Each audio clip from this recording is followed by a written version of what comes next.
sing to help it right along. The song we sing is freedom's joyous song. Ivanhoe, Ivanhoe, far and wide throughout the countryside they know. There's freedom on his banner, justice in his sword. He rides against the manor where tyranny is lord. Rich and poor, together we go. Forward with Ivanhoe, with Ivanhoe.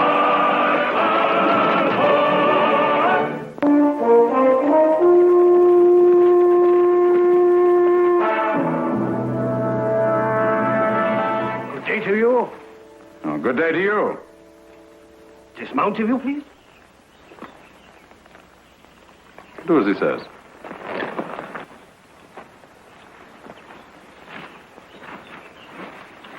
Only 3 of you? Or 2.5, is it? Foolish, that is. Merchant, are you?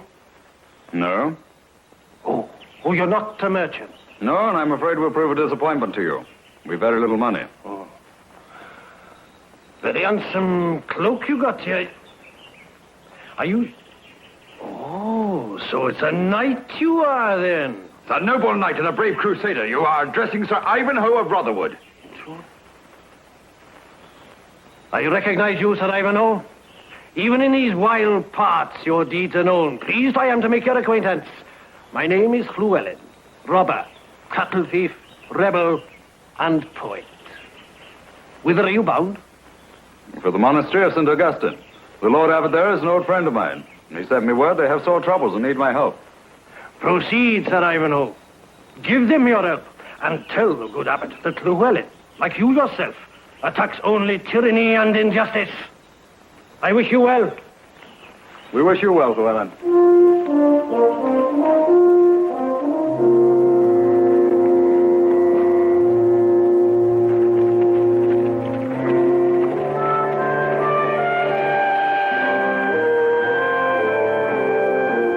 Lord Abbot is good, and his son Bud.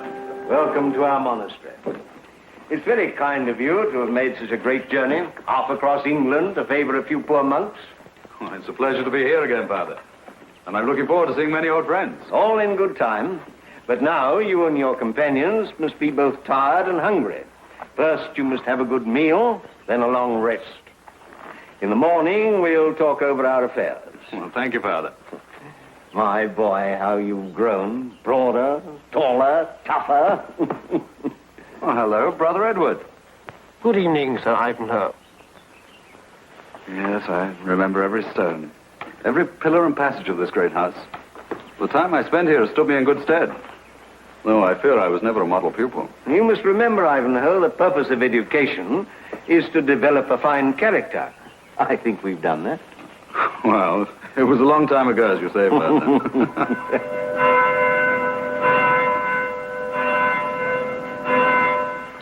No, Ivanhoe, on that score we have no complaints. Indeed, during the past 4 years, our harvest has been greater than ever and finer. Heaven has blessed our humble labors. Well, this is a riddle. You say you prosper, yet you need my help. It is even so, my son. The Lord giveth, but the rule of Prince John taketh away. Taxes, so that's it. There's the record. The tax is heavy, but no heavier than those which others must pay. Such amounts are common enough these days. The amount is not the problem. The tax must be paid on the first day of each month. Not in goods, always in gold marks. To whom is it paid? The gold must be taken to the castle of Ranelagh and handed over to Sir Rupert de Bracy. De Bracy? I've heard of him. Greedy, grasping, a notorious miser. Sir Rupert the Ragged, the people call him. The same.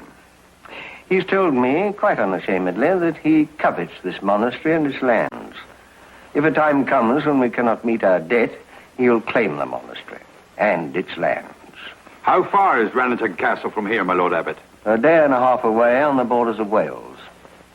Each month, one of the community must make the journey. The countryside swarms with Celtic robbers from the mountains. During the past 7 months, 5 of the brothers have failed to return. somewhere between here and Rannerton they'd vanished, and so was the money. Have you any idea, my Lord Abbot, what fate befell these monks? Only that it was no accident. They disappeared without the smallest trace. That doesn't happen by chance. I see.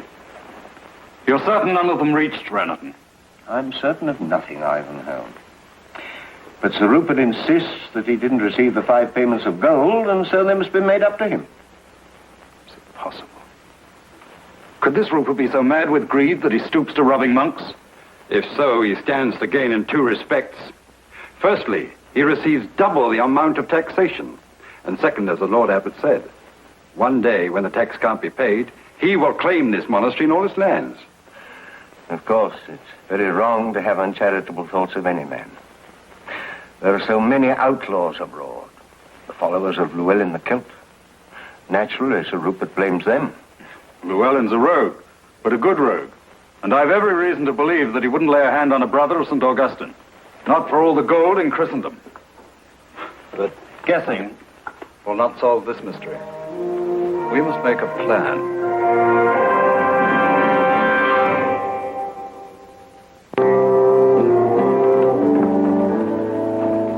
Good day, young sir. Have you lost your way? No, Father. My Lord Abbot said I might go where I pleased. See everything in the monastery. Good, good. What is this place? This is called the library.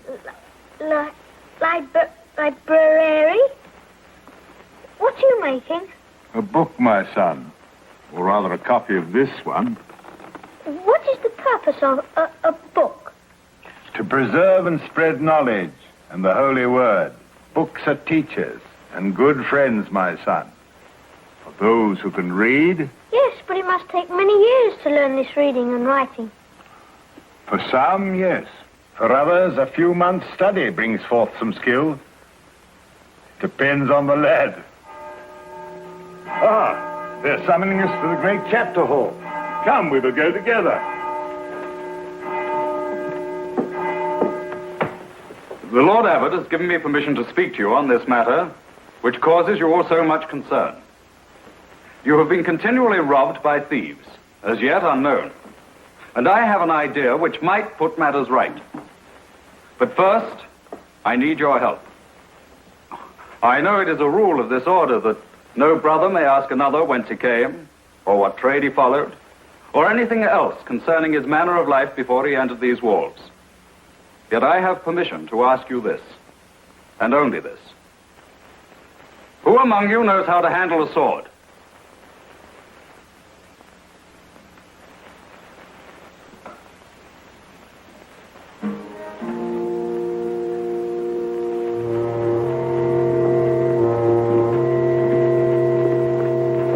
Yes, I remember you. Brother Gareth.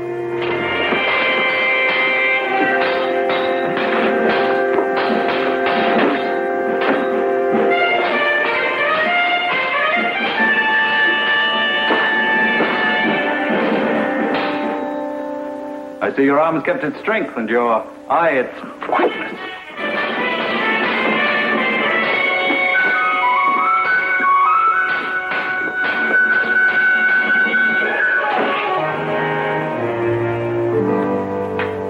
Thank you. Well done, good brother. I fought many a worse swordsman who called it his profession. Well, come now. There must be others among you who know a sword from a broomstick.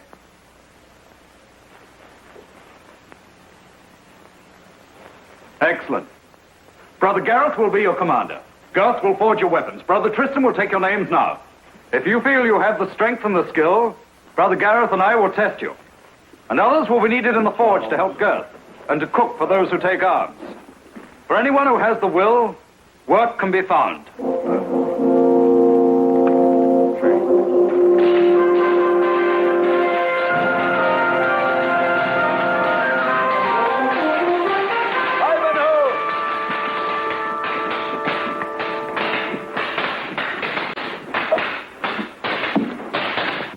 Good morning, my Lord Abbot. How are they progressing? Oh, fine. I should feel much happier if it could be done without bloodshed. No one can be sure of that. But the brothers are being trained only to defend. Use your feet, Brother Winford. That's what the good Lord gave them to you for. Feet and this heavy sword have altogether too much to protect, Brother Gareth. Now, the day after tomorrow is the first of the month, and another payment is due. This time, I will be your messenger to Rennerton, with Gurth and companion and Brother Gareth's band following within call. I promise you, there'll be no violence, unless we're attacked.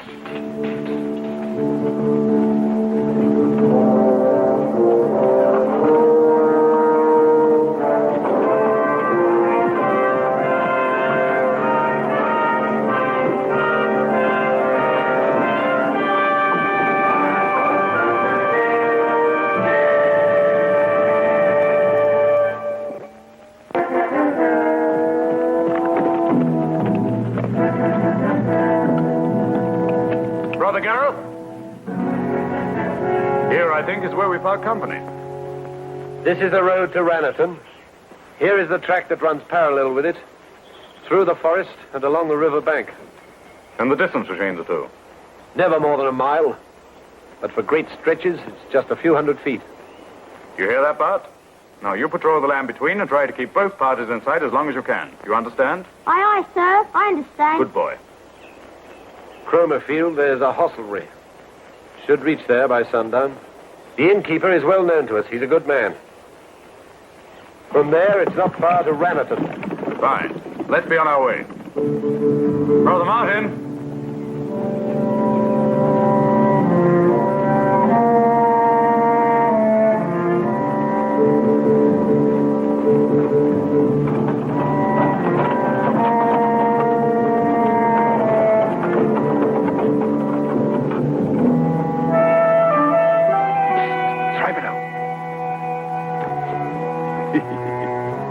It's a good job I found these last night.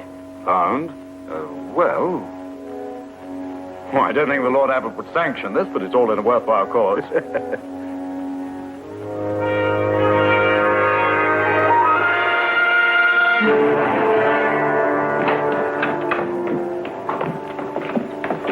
Oh, sit down and rest yourselves, good fathers. My husband and I expected you sooner. We've been sick with worry all day. Welcome, good fathers. My wife will get you supper. Go on quickly, my dear. We thank you kindly for your hospitality.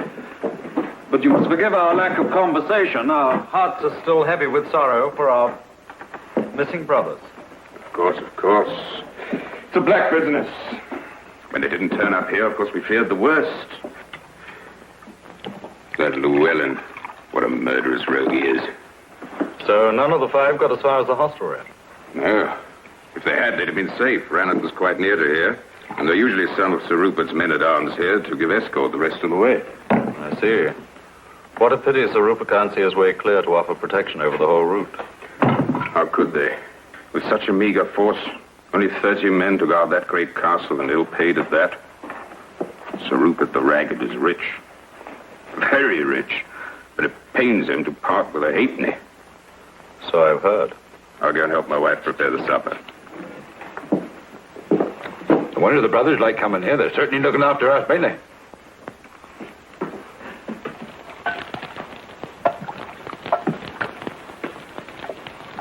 An excellent meal, landlord. Thank you, Father. How's my Lord Abbot these days? Now, there's a saint if ever there was one. You know our good father well? Oh, yes, indeed. I was an inventor before I took this inn. That's a hapless existence if ever there was one. However, the abbot kindly asked me to design a new wine press for him. Oh, I see. Well, by your leave, it grows late. Yes, of course. Your room is ready. Room? We are only poor monks, landlord. We'll throw some straw in the corner. Under my roof, the brothers of St. Augustine are given only the best, and there's no question of payment. The main bedroom has been prepared for you. It's that door on the right there. Bless you, my son. I hope you'll be comfortable. Good night.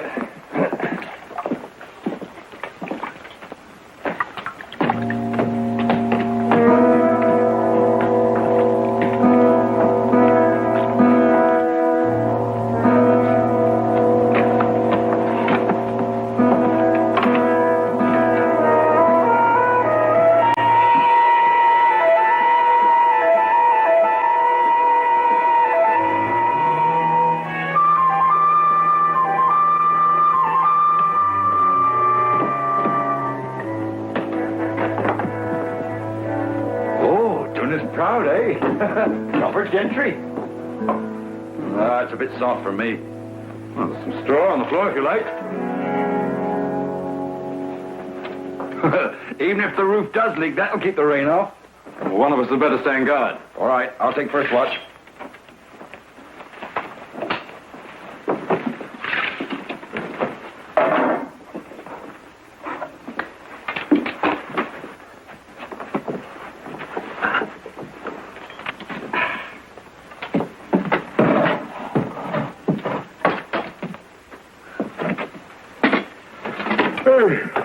Oh, wake me in 3 hours. All right.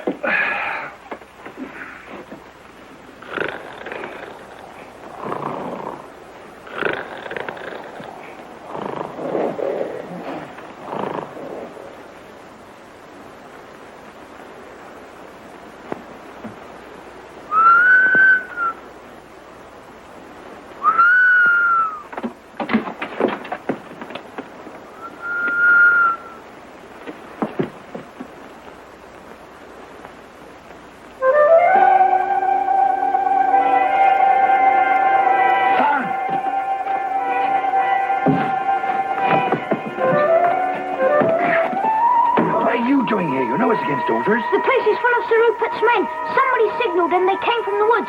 I had to warn you. Well, how many of them are there? Sir Ivanhoe!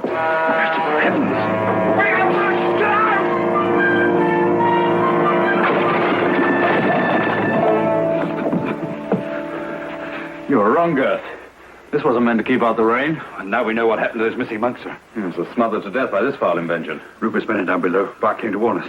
Bart? Listen. Quick.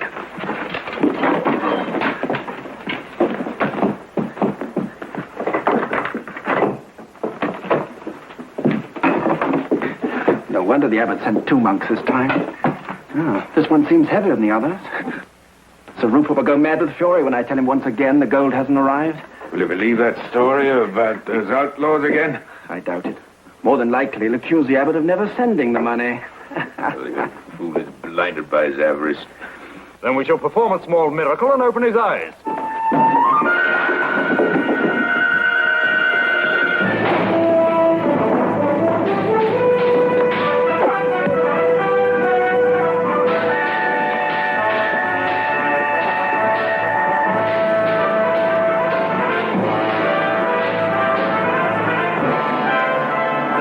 Get out of the way, Bart.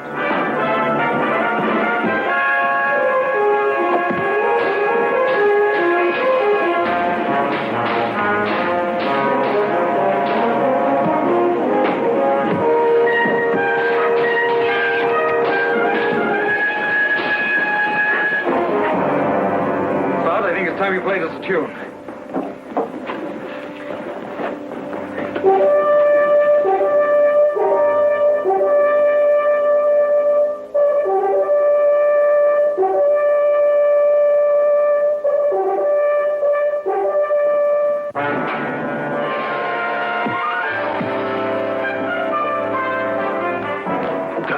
The table. Let our friends in, sir.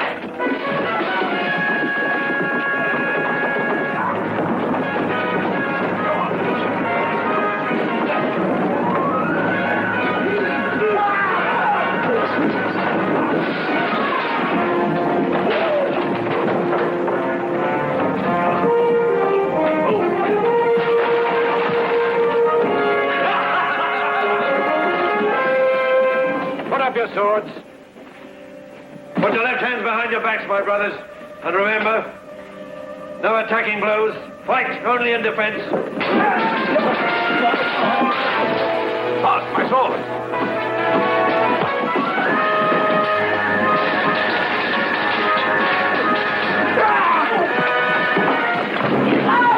This won't do. Brothers can't take the offensive.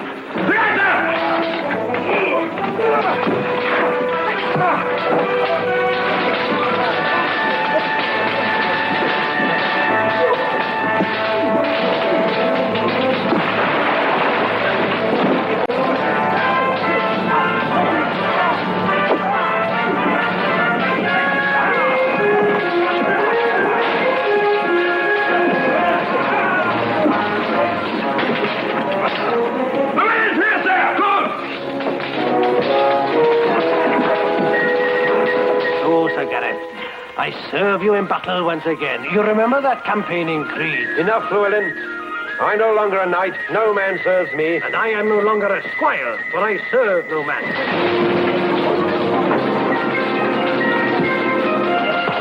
I've taken an oath never to speak of the past. This habit is my armor now. You're not. Though I still remember my young, brave Lord Gareth. I shall keep silent, too. My men are Welsh. Shocked they would be if they knew I'd fought for England.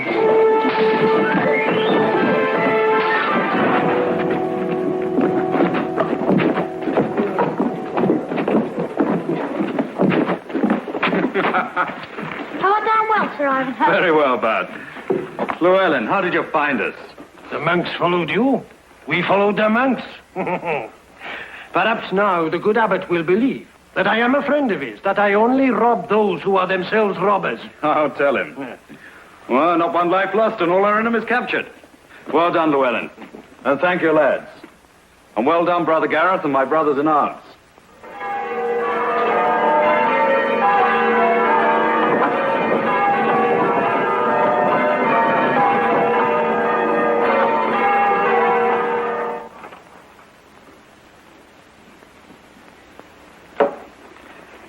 As the spiritual and temporal ruler in the eastern precincts of this county, I've decided to send the prisoners to Gloucester town and duly give them trial, as the civil law provides, and may the Lord show them mercy.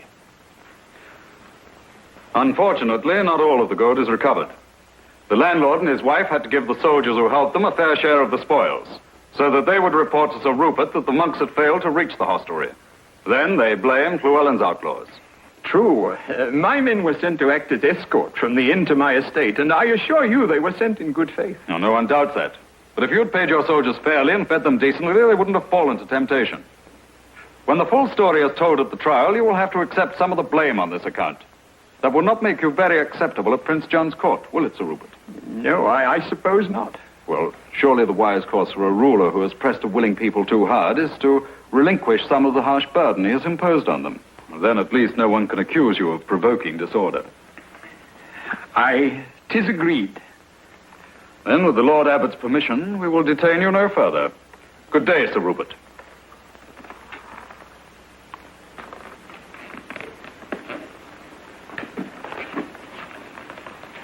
Poor man, his mind is sick. Now, my brothers, you must return to work. Come here, young Bart.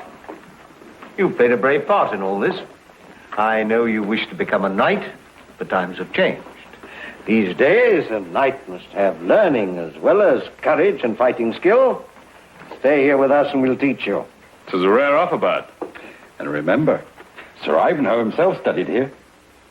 We'll come and see you, son. If you think so, Father, I'd like to. I think you're wise.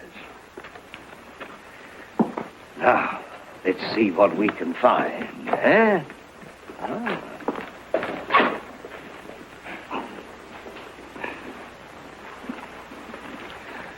Goodbye, Ivanhoe. Don't leave it so long again. Thank you, Father, we won't. Goodbye, Garth. We'll look after the boy. Thank you, my Lord Abbot.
With speed of lightning, bold and brave and gay, injustice he is fighting to win a better day. Shout a cheer! Adventure is here, riding with Ivanhoe.